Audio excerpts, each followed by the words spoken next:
Armored Core 6 is good. It's good. It's not great. I don't think it's great. It's not okay or decent. It's better than that. It's good.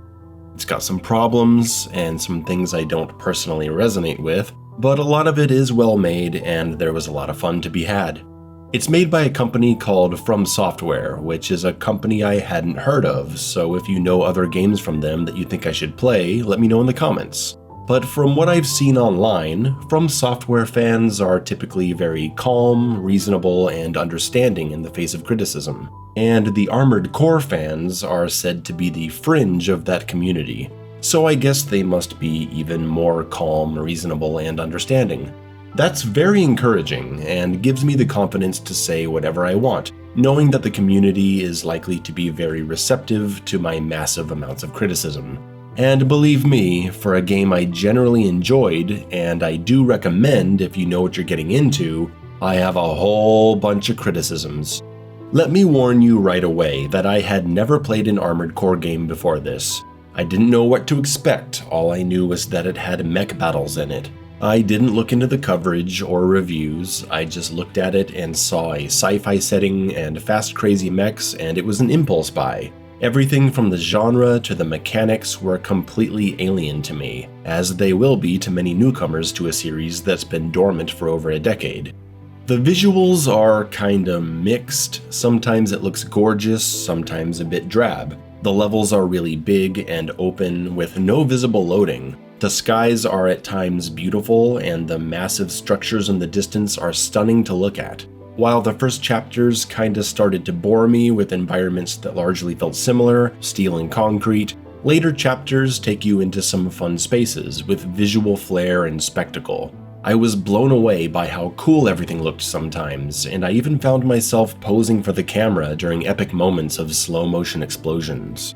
But graphical fidelity and interactivity have definitely been sacrificed for scope, which unfortunately hurts the illusion of these being giant mechs in the city, and makes it feel more like person-sized mechs walking around in a pretend miniature city knocking over toy cars. When the action gets going, this is mostly forgotten, but in moments of calm, you can see how bland things look sometimes. Actually playing the game, I think what I like the most is the control options. The movement. Vertical boosting, hovering, assault boost forward, and dashing in any direction. You can easily traverse these large combat spaces as long as you're managing your energy supply and building a mech that isn't significantly hindering its mobility with weight limits. Pretty much every major fight has an emphasis on movement. Dodging projectiles, being careful not to overspend your boosting energy, finding the moment to go in for a melee attack if you're using one, landing powerful counter hits. There's a lot of dancing around the screen. Very fast, very mobile, that's what I was hoping for, and the game delivers that. Combat is a mix of long range, medium range, and close, using a wild amount of weapons, of which you can carry a max of 4. Kinetic weapons like machine guns and shotguns, energy weapons like pulse guns and plasma rifles, and explosives like bazookas and grenade launchers. You have 2 spots on your back for equipment types, which could be shields, homing missiles, stuff like that, and you can unlock the ability to replace the equipment on your back with more guns that can be swapped out during combat, which is how you get up to 4 guns instead of 2. Nearly every mission across the 20-hour, 5-chapter campaign is combat-centric, so you'll have plenty of experience with your arsenal by the end. I want to say that I love almost every weapon in this game. They have a very satisfying feel, they sound great, and I got excited by every new weapon I came across. How do you get the new weapons? Well, the majority of them are found in the store, where you spend in-game credits earned through missions and challenges. You also get weapons through the training missions, which you would be a fool to ignore. I learned so much about Armored Core from these 5 simple training exercises, which gave me new stuff to play around with and let me see how other styles of mechs play. It's also crucial that you do the optional arena fights that unlock as you progress. Not only do a few of them feature good fights, at times granting more gear, but you get these special tokens that can be put into your mech to unlock special defense maneuvers like an energy shield. You can surpass your weight load limit, and you can invest in stats for things like different damage types, damage mitigation, healing, all that. Absolutely vital to the experience. You also acquire mech parts to customize the look and feel of your mech, with body parts, generators, boosters, targeting chips, and of course you can work on the paint job to give him a unique look. The customization is a huge part of the game, one that I was not exactly prepared for because I don't play games like this. But generally speaking, I got the hang of it, and I was able to tune my mech to do what I required of it, paying attention to the stats of every new piece I got, and trying to stay as light as possible most of the time because I like being agile. The menu for sorting through all this stuff is... well, it's simple, but it also has some really stupid problems. There are some basic user-friendly options missing that make this screen more frustrating than it should be. You can't sell a weapon that's equipped. Okay, then ask me if I'd like to unequip it. Don't make me exit the store and go back into customization just to unequip a gun and then go back to the store to sell it. You can't equip something when you buy it either. So many times I bought a new gun or mech piece and I forgot to equip it myself. Why is there not an option for equip this piece now when you buy something? I'd like to see an option for buy weapon for both arms instead of having to do that manually myself. And you can't see what weapons or mech pieces you have equipped when you're shopping. You can only see what your current stats are and how this new thing compares to it. This gun looks like this when compared to your current gun, but what gun is that? All the weapons are gray, it can be hard to tell them apart just by looking at them. And I can't even see what weapon I'm holding in this hand unless I move to another hand, which then causes the first hand to be holding my currently equipped weapon. It's weird, where is the show equipped weapon button? I want to buy new legs, but how do they compare to the legs I have? I can only compare the stats. I can't see the model, I can't see how they compare in their look. How are you not going to let me see what legs I'm currently using when buying new ones, in a game where you can customize the look of your mech so much? It's just all messed up and not very convenient to interact with. I was a little disappointed to see that there's no abilities tied to mech pieces. I thought maybe certain arms would come with an ability to spawn a shield, or certain legs might come with an extra strong kicking ability, something with a bit more character, something more than just managing stats. Because while it does feel nice to get everything dialed in just right, there wasn't much to get excited about when unlocking new stuff. By the time I was in the final chapters, I started to feel completely overwhelmed by options that were all about stats. I'm sure lots of people love getting drowned in all this stuff, but at this point I was begging for a bit more simplicity. I stopped caring about examining everything, and I just stuck with what was already working. Armored Core 6 really leans into the RPG nature of things, with how necessary powerful builds become to take down higher level bosses. Speaking as a new player, of course, I'm sure veterans of the series have a different experience. But as I played, I felt more and more funneled into using specific weapons and specific strategies to get past the more challenging moments. And I suppose for some people, the fun in these games is precisely that, putting together builds that destroy the opponent. But for me, this system didn't work very well, and it's time to get into why. First, it's just a personal taste thing. I'm not really one for games based on creating builds to destroy bosses, or having to go do side content to farm XP and level up so you can come back to a boss later. It's not my thing, it's never been my thing. I prefer a curated and balanced linear progression experience. There are exceptions, as there always are. I love coming across a broken build in Slay the Spire as much as anyone else does, but I think I would have liked Armored Core 6 a lot more if it were a more arcadey experience that 100% depended on my skill and strategy, and didn't ask me to make builds that counter enemies and sometimes outright trivialize them. The second point is, the mission briefings don't tell you what to expect, so there's no way to plan a build for the mission. As a new learning player, I commonly found myself going into missions completely unprepared for what awaited me. It creates a really ugly trial and error process that honestly doesn't feel good to figure out. I can go into a mission thinking everything is alright, and then immediately get hard countered by enemy types with abilities I hadn't accounted for in my build. And now it's either restart the mission, or die and reload checkpoint respeccing my machine. Again, maybe the Armored Core fanbase loves this, I think it kinda sucks. And finally, weapon experimentation completely falls apart as the game goes on, because it gets progressively more focused on build-centric elite enemy fights. It may not be that way for veterans of the series, but for newcomers it will be. So most of the Chapter 1 missions are flying around picking off small guys, someone a little stronger here and there, and for the most part, you can approach things pretty openly. You're not dying for picking the wrong equipment types or weapons. You don't even have that many to choose from. AC6 seems to be telling you that there's going to be a lot of experimentation as the game goes on, as it's introducing more and more weapons and armor. And when you get into Chapter 3, 4, and finally 5, the game ends up contradicting itself hard, because the mission design starts leaning far in the direction of these mini-boss battles that required me to put together a build that could handle them, while also continuing to offer me more and more weapons and equipment options that felt like they wouldn't be helpful in those fights, or at least wouldn't be nearly as effective as what I was already using, which was usually either dual miniguns and dual shoulder grenade launchers, or dual miniguns and dual bazookas, or dual bazookas and dual grenade launchers. In a game that offers like 40 different offensive options, if I didn't pick from this small group of weapons, I was making the fights way harder than they needed to be. And the non-boss focused missions where other weapons would shine became much less frequent. And even when they did appear, they were generally piss easy anyway.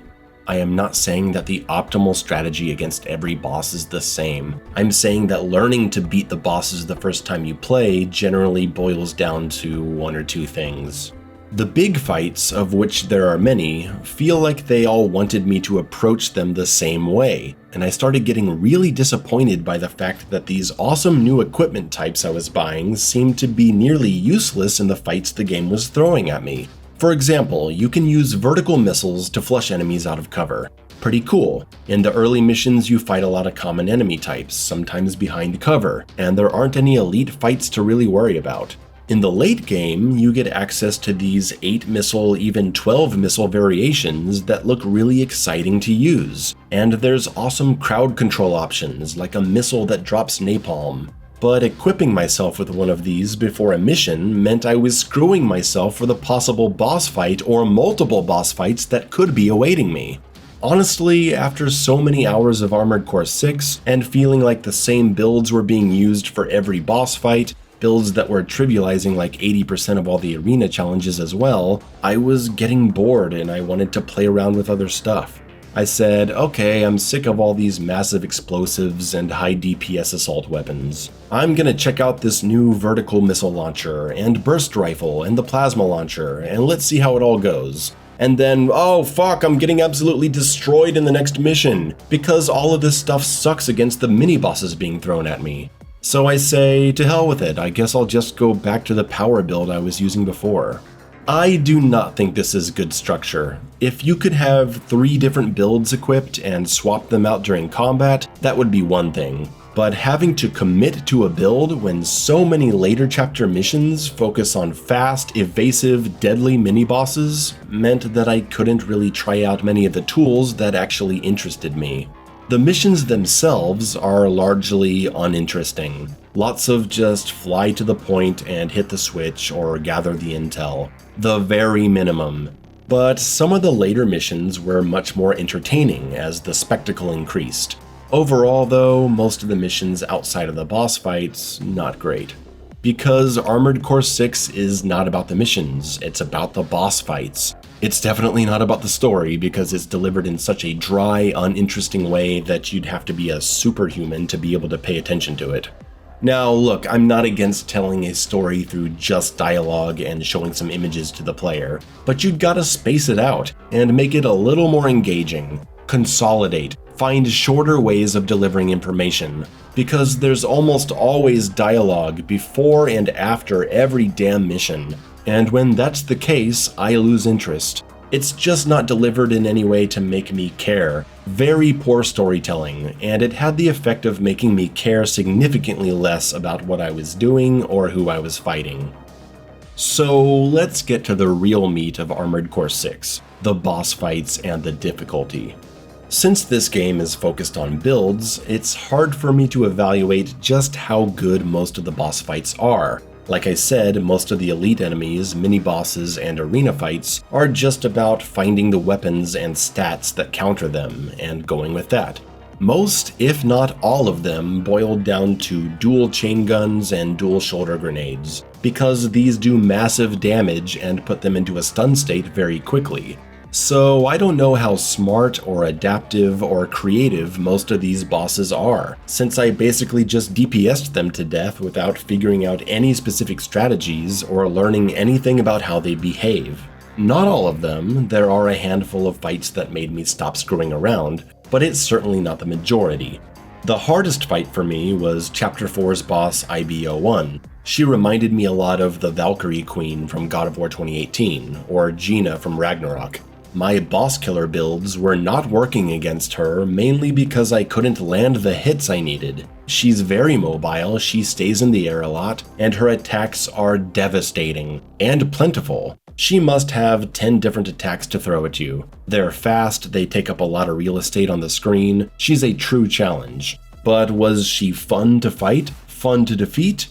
Well, it's kind of a mixed bag.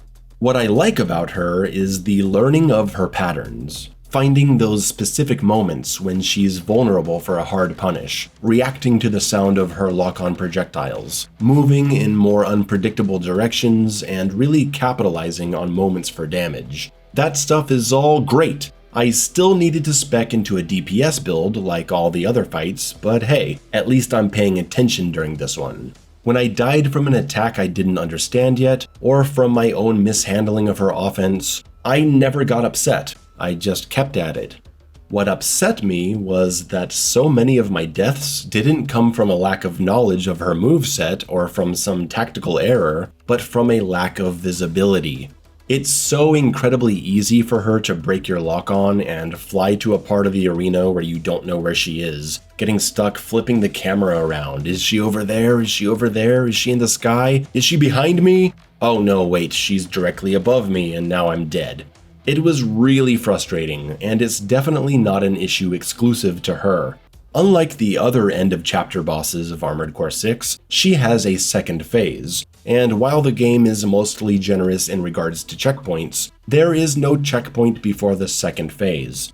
I'm not sure if that was the right call or not. I'm leaning towards no because such an extended fight even further limits the viability of builds and weapons you might want to play with. But I will say that it led me to try to master her first phase as much as possible, and that was a rewarding experience. Eventually I was able to take her down in a minute or two, and then go into the second phase, which suffers far more from visibility issues, because now you're fighting a red enemy, putting red energy powers on screen, shooting red projectiles, in an arena filled with red coral. How is that good? How is it considered fun to die because you can't see anything that's happening or even where the enemy is?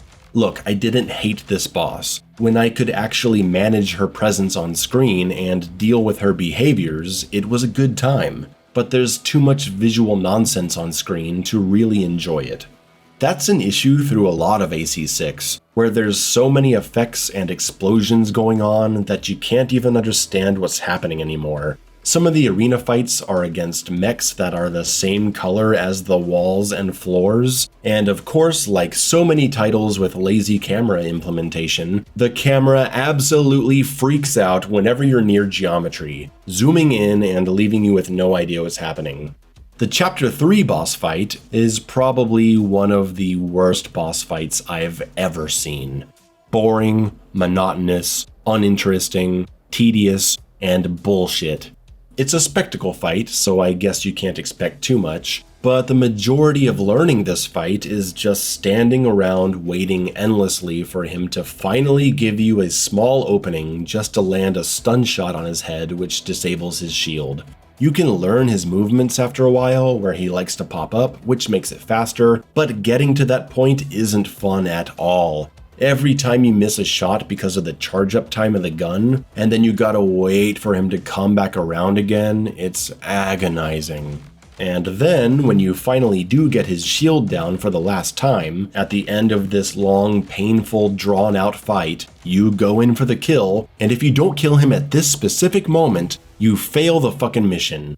If you aren't built to max out your DPS right here in this moment after 5 minutes of dealing with this boring worm, then you fail and get to do the whole fight again. Just a complete disaster of a boss fight right here. Not a difficult one, it's quite simple, it's just horribly paced and stupidly punishing for non-DPS builds. The center of the difficulty discussion around AC6 is the Chapter 1 boss fight Balteus, or Balteus, I don't know how you say it. Some players have completely given up after hours and hours of trying to get past him, and you know what, I can't blame them. I like the Balteus fight, I think he's the coolest boss design in the game. Visually he's impressive, he encourages a lot of thoughtful mobility, and he really gets you into a space where you're playing well. Outside of the same camera issues that other boss fights share, I thought he was well designed. The issue comes from him being the Chapter 1 boss fight, when really he should have been Chapter 3's, Chapter 2's at the earliest. Like IBO1, he's not a boss that just dies to DPS spam. You actually have to dodge attacks, learn behaviors, come up with a plan, and execute well on your movement, health management, and damage maximization. That's good stuff. But Chapter 1 leading up to Balteus is largely filled with pushover enemies and missions that are fairly easily passed by randomly dashing around and spamming attack at everything. For like 3 hours. The first available arena challenges are no different, so you've got 3 hours of mission design where it's very easy to not learn anything, because the game doesn't teach you to play well through appropriate and well-paced challenges. And then suddenly it throws one of the hardest bosses in the entire game at you. This is what gamers call a skill check, and I am not opposed to bosses being skill checks. On the contrary, I think boss battles should generally require the use of skills learned in the game. But that's the problem. It's entirely too easy to get to this point without those skills. It's Ultrakill's V2 boss fight all over again, unfortunately. Defenders of the state of Chapter 1 and the Balteus boss fight have largely been saying you can handle him just fine if you pick the right weapons and gear. But they act like all you have to do is that, and then you can just stand there or spam dash and win by shooting him. No, they're speaking as people who understand how to play. They are not considering the people who have yet to learn proper movement, damage maximization, and many important basic concepts for dealing with a boss like this. Even the game knows that people haven't learned anything yet, because in one of the rare moments of in-mission tutorialization, a pop-up appears telling you to time your reloading so that your weapons are ready for when the enemy enters a stun state. Hey, yeah, that's a great lesson. One that should have been learned 2 hours ago, so that this would serve as a reminder and not a sudden dumping of valuable information in a time of crisis. What's odd to me is that immediately after Balteus, the game starts introducing the exact challenges that should have come before him. Chapter 2 puts you up against many foes that aren't end-of-level boss levels of punishing, but they make you think more about how you're playing and punish you for doing stupid shit. It boggles my mind that they would structure it this way. Why would you take a really cool boss like Balteus and present him before you actually learn how to play, causing him to turn into a source of unfun frustration for many of your new players? I know, get good, right? But a game can help you get good in steps by putting you into educational challenges along the way, instead of allowing you to screw around for 3 hours before shoving a death machine in your face. This is not good, and I will defend that by saying all we have to do is imagine the scenario I'm proposing. Imagine if AC6 had come out structured differently. Imagine if Chapter 1's boss fight was instead the fight in the steel factory, which you can overcome by getting better at your spacing, your dodging, and staying airborne. Teaching skills. You go into Chapter 2 and feel the action ramping up, coming across several mini-bosses that continue to push you into playing better and thinking more about your gear and weapons. And then you fight Balteus at the end of Chapter 2, a bit more knowledgeable and prepared for something so serious.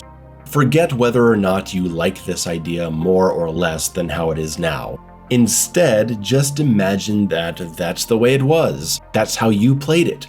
You wouldn't have had an issue with it. You would think it was just fine. No one would be complaining that Balteus didn't appear at the end of Chapter 1 and that his placement in Chapter 2 negatively affected the game. I can see it now. There's going to be people saying, oh, you got filtered by Balteus. No, I beat the game. It took me a few hours to beat him because I got to him without really knowing how to play, but I like the boss fight. I'm not saying the boss fight should be changed or that he's too hard. I'm saying that his placement is wrong in the structure of this game. Pacing, teaching new players effectively through well-structured challenge, is essential for holding on to your audience as they're learning. Without it, difficulty spikes can feel incredibly unfair and mean-spirited on part of the developers. And considering that Armored Core 6 has no difficulty options and is coming out a decade after the last one, you're gonna have a lot of new players with no idea what to do, being put through the same difficulty as those who are experienced. And they're going to be getting a totally false impression of what the game is in the opening hours before getting slapped around. If it's going to be unfairly punishing to newcomers, make that apparent quicker. Don't let your casual, ignorant players have fun playing dumb for the entire first chapter and then tell them to fuck off with a boss like Balteus. I swear, some of you would actually defend putting Chapter 4's boss fight as the first boss fight in the game, just because these games are supposed to be difficult and it would force you to learn the game. You'd be talking about how satisfying it was to overcome that boss fight so early on in the game, and you'd be telling all the other players who have an issue with it that there's nothing wrong at all. How's that? Is that enough criticism for you? I think that's all I've got. Like I said, I enjoyed AC6 enough to play it to the end. I may even play around with the extra missions. I'll be including it on my Best of the Year list next January, but my god does it have some serious issues when it comes to pacing and balance. If you're passingly interested in AC6, I'd say get it on sale. If it's on Game Pass, try it there. I should mention that the game runs very well. I had a consistent 120 FPS the entire time. I just had one crash. It's a well-made product, though it's puzzling why there's no FOV slider in a game like this. That's it. That's my review of Armored Core 6. I'll see you in the comments section.